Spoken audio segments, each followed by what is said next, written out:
Hello la team C+QT, c'est Johan. Aujourd'hui on se retrouve pour le deuxième épisode de la série Découvre ta personnalité. Donc si tu ne sais pas encore ce qu'est une personnalité, enfin ce que j'appelle une personnalité, je t'invite à aller voir la dernière vidéo que j'ai faite où tu vas pouvoir découvrir le premier épisode avec la première personnalité. Nous aujourd'hui on va parler de Paul.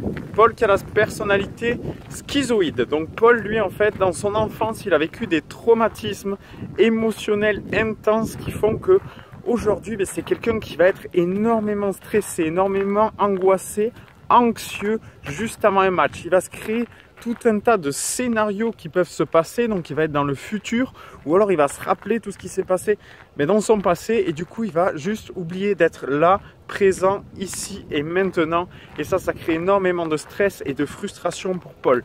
Paul, c'est quelqu'un qui sur le terrain ne va pas être ancré, ne va pas avoir les appuis au sol, il va souvent être en l'air. Donc ça peut être un signe de la personnalité de Paul. Ensuite, Paul, c'est quelqu'un qui a très peu d'énergie ou qui va être très vite épuisé.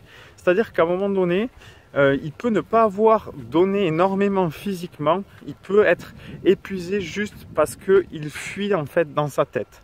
Dès qu'il y a du stress, dès qu'il y a de l'angoisse, mais en fait, au lieu de rester impliqué, au lieu de s'engager, de rester concentré dans son tennis, c'est quelqu'un qui va fuir la réalité et donc qui va partir dans sa tête, comme je l'ai dit, à se créer des scénarios, à se poser tout un tas de questions, sauf sans doute les bonnes questions, et qui, à un moment donné, peut complètement lâcher un match, non pas parce qu'il est inférieur à son adversaire, mais juste tout simplement parce que l'émotion est trop difficile à vivre. Alors il lui tarde juste une chose, c'est terminer le match et passer à autre chose. Ça va être pareil dans l'échange. Si à un moment donné l'échange dure trop longtemps, vu qu'il a du mal à rester impliqué et engagé, il va peut-être tenter un coup extraordinaire et il y a beaucoup de chances qu'en fait, de temps en temps peut-être il va le réussir, mais il y a peu de chances quand même qu'à chaque fois il le réussisse, parce que son intention c'est pas forcément de faire un beau point ou de gagner le point, c'est plus de se débarrasser du point ou de se débarrasser du match. Donc c'est quelqu'un qui peut lâcher un match sans forcément s'énerver, juste parce que voilà, il n'en peut plus, c'est trop dur à gérer, le stress est trop intense, du coup il préfère vite passer à autre chose. Paul, c'est également quelqu'un qui a du mal à rester concentré en fait. Rester concentré, c'est quoi? C'est revenir dans le moment présent.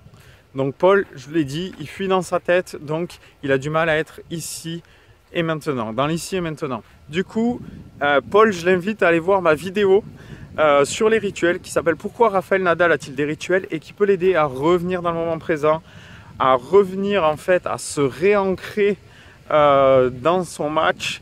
Et pour ça, le travail à faire avec Paul, ça va être d'arriver à retrouver du plaisir, de la sérénité, qui puisse se trouver en sécurité sur le terrain de tennis, parce que pour lui c'est juste ultra flippant d'être sur le terrain de tennis, d'être confronté à un adversaire, d'être confronté à des spectateurs qui le regardent. Tout ça, ça le fait beaucoup trop flipper, donc juste à se dire ok, le tennis c'est un jeu, donc retrouver ce plaisir de jouer. Deuxième chose à travailler, comme j'ai dit, l'ancrage. Donc l'ancrage au niveau de revenir dans le moment présent et l'ancrage au niveau des appuis. Arriver à être posé sur ses appuis au moment de la frappe, entre les frappes, etc. Et arrêter de tout le temps être en l'air, sauter. Et voilà. Donc voilà un petit peu le travail à faire pour Paul. Donc peut-être vous vous reconnaissez dans Paul, peut-être vous reconnaissez des amis dans Paul. Je vous invite à les identifier. Comme ça, ils auront deux, trois petites clés qui pourront les aider à sortir de ce stress, à sortir de cette angoisse qui est vraiment beaucoup trop importante. Là, je ne parle pas du petit stress qu'on a avant le match et qui à un moment donné part. Là, je parle vraiment du stress qu'on peut avoir durant tout le match et qui va rester tout le match en fait. Donc voilà ce que j'ai envie de vous partager aujourd'hui. N'hésitez pas à liker la vidéo, partager autour de vous, dites-moi dans les commentaires ce que vous pensez un petit peu de Paul, si vous en connaissez, si vous avez des partenaires ou si c'est peut-être vous.